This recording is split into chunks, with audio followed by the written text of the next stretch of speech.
Oh, man, look at this. I'm so excited. We have the OC of ESPN. The one, the What's only up, man? Dan Orlovsky. Danny boy, good morning, my brother. How are you? How are you? We're good, man. It's all about, Championship Sunday. I did the rounds this week, all around the country being guests and stuff. And, everybody says the same thing. Like, how can they win? How do they win with that passing game? And Danny, it's like the basic tenets of football, which are great defense, great offensive line play, great running game, and a quarterback that plays point guard. That's a basic tenet to win.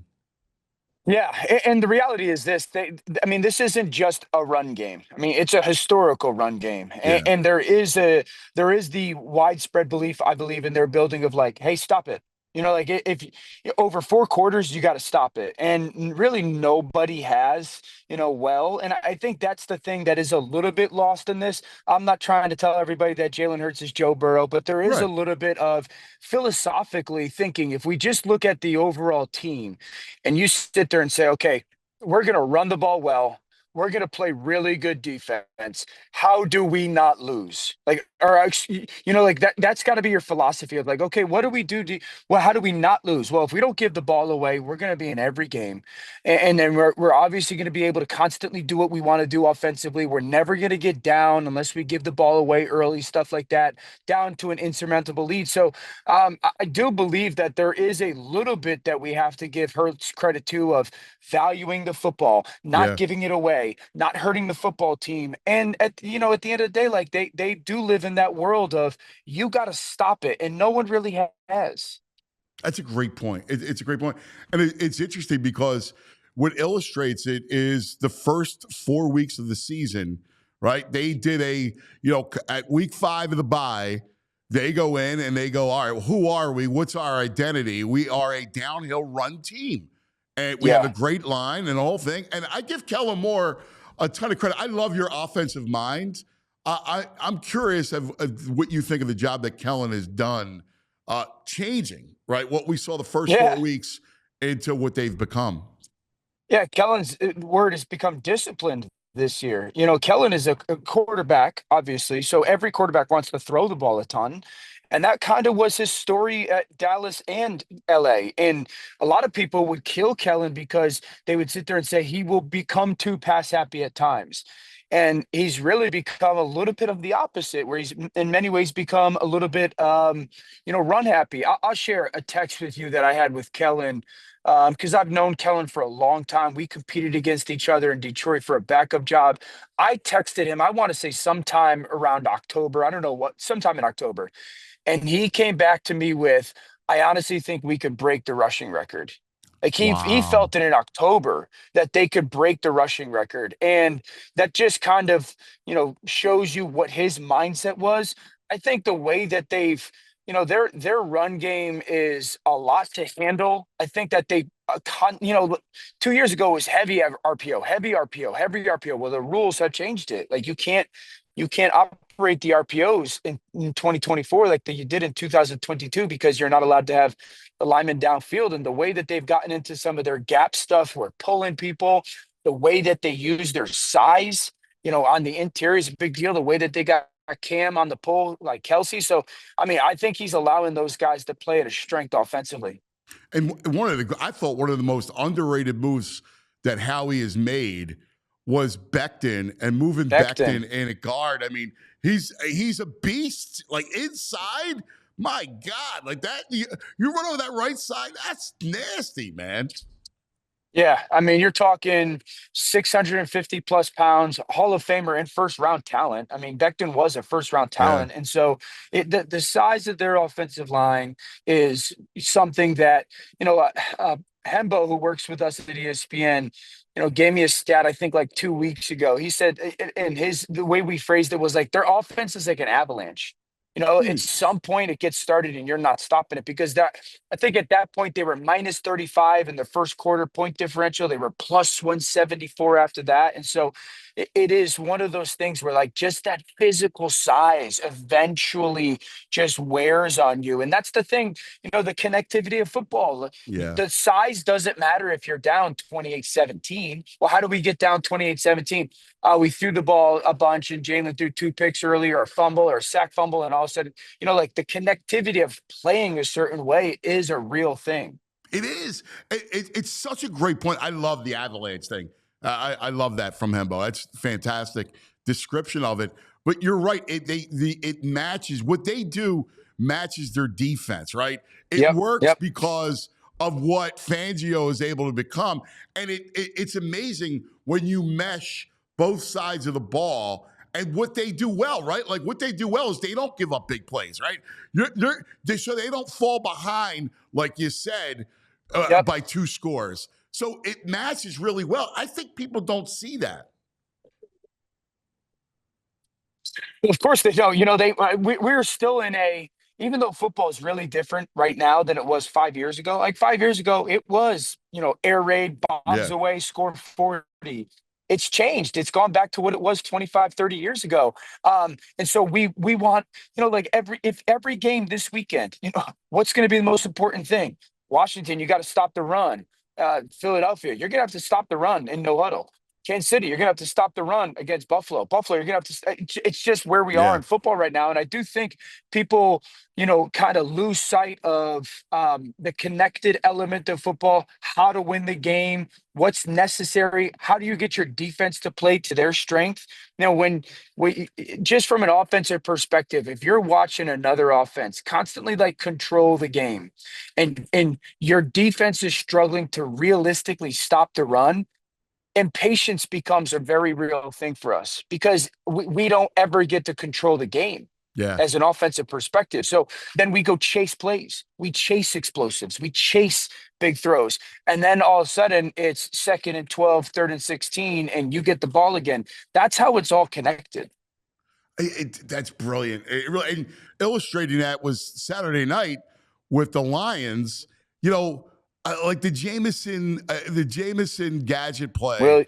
I just felt like, and the game was not out of hand. Like they were moving the ball, and they even got away from Gibbs a little bit, which I thought they should have went back to. Yeah, you panic. You panic because you see, and these coaches talk during the game like, "Hey, we can't stop them.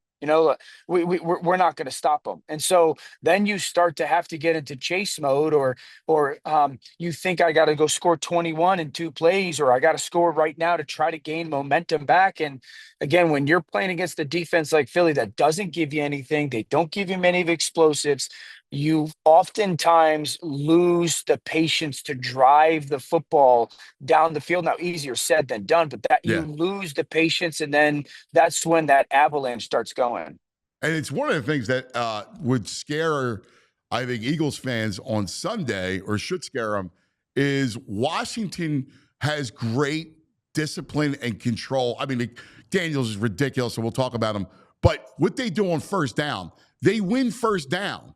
They won first down against Tampa. They held the ball for 11 more minutes. They won first down against Detroit, and they're able to kind of grind it out. It's pretty impressive how their offense works.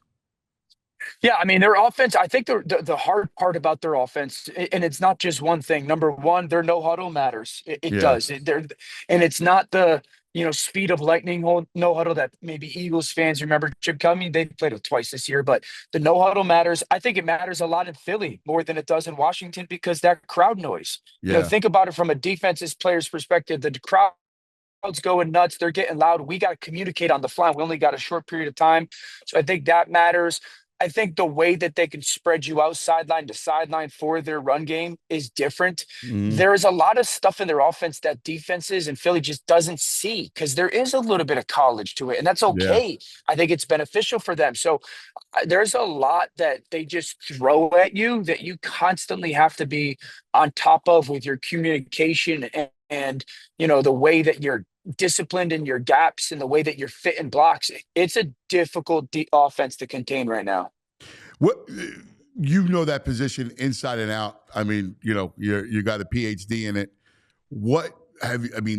Daniels, at this age, I can't Yeah. believe his calmness. I mean, his serenity in the pocket is Yeah. unbelievable. You got to talk to that. I'm not surprised at all that Jayden's playing the way that he has. I think back to being an under-recruited kid going to Arizona State and being a true freshman and playing the way that he did in the Pac-12. He beat Justin Herbert in Oregon when they were good. Yeah. And then he transfers to LSU. And if you've never been down there, it's a different world. And It's so awesome. you talk about like the ability to have to handle a situation, like you're going for it's the same thing that Joe Burrow. So your leadership, the way that Yeah. you carry yourself, the way that you work, it all becomes like a bigger thing. Goes and wins the Heisman. And what when I studied Anthony, I'd say the two things that stood out were number one, in the moment of panic, what did he do with the football? And he never panicked with the ball.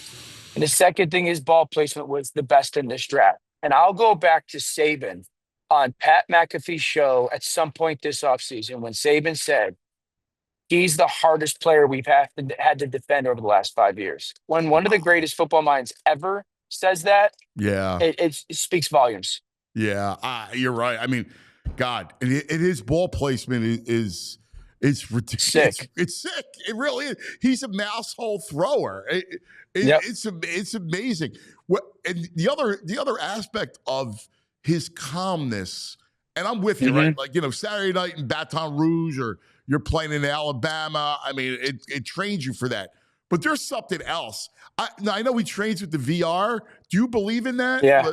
Yeah. Oh, big time. Yeah. Yeah. I mean, I do think there's a part of it that's him, that's him Yeah. and the way he was raised. And I'm sure the way he competed as a youth and he's played a ton of college snaps that again is in evidence.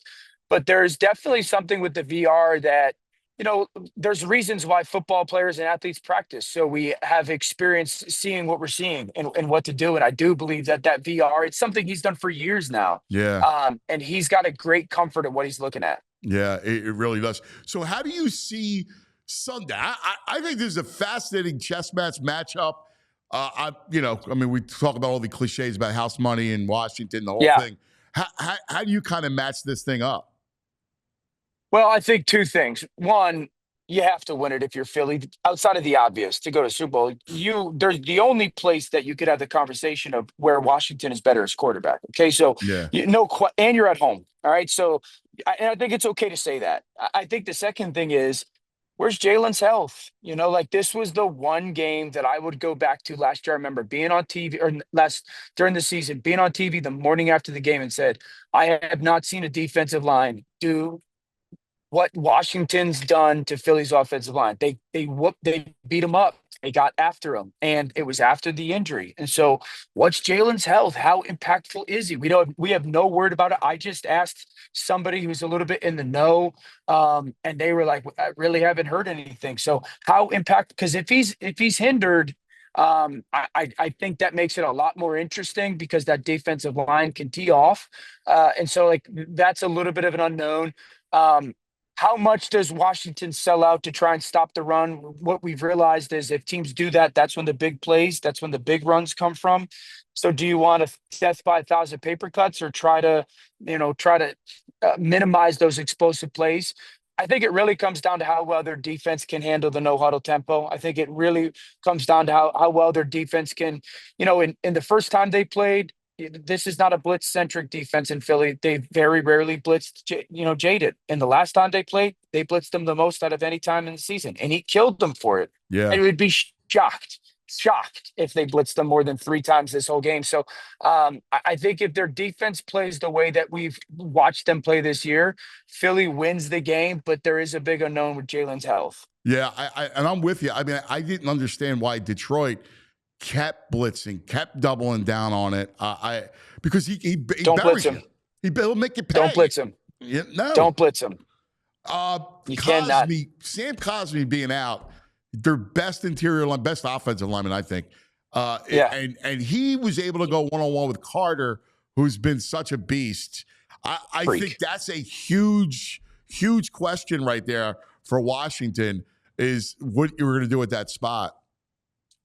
Yeah, I don't think I agree. I mean, and Jalen's obviously been unbelievable. I don't know if I don't have the belief that it kills them a lot, in Okay. their 20 to 20 offense because they're running their stuff. Like they're Mhm. they're they're just running their stuff and they'll mask it a little bit. And the protection stuff, if you could get them, that's where Jalen's been like the holy smokes, you might be the best defensive lineman in football. When they get into those pass situations, the thing is that Washington slides their offensive line and their pass protection mostly. So, you're constantly almost having to half a guy or beat a double team if you're Jalen. So I do think the cosmic injury matters, but I think their scheme masks it just a little bit. Yeah, it's interesting. On the flip side, if Hurts is lacks some mobility because of the knee, Yeah. what do you expect from him in the pass game, right? Because we saw that when he got hurt and Pickett was in, and the threat of the quarterback not running, Right. Saquon was stuffed a little bit. I mean, you're Yep. never going to fully take him out, but still, they had success in grounding him. I mean, the pass game. So the pass game isn't. It's not Super Bowl caliber right now. There is Yeah. the fair point of man. Like, does it need to be? Probably not. I would be shocked if you go beat a Kansas City or a Buffalo with it. And so, I think that it's not going to change. It is what it is. There's a week or two left of the season. The connection with AJ and some of those one-on-one routes has to become a little bit more consistent. And I would say this, like if I was in the meeting room and you're having a talk with Jalen and AJ, when we get one-on-one, I would look at Jalen and be like, you got to trust him. I know that there looks like there's color there.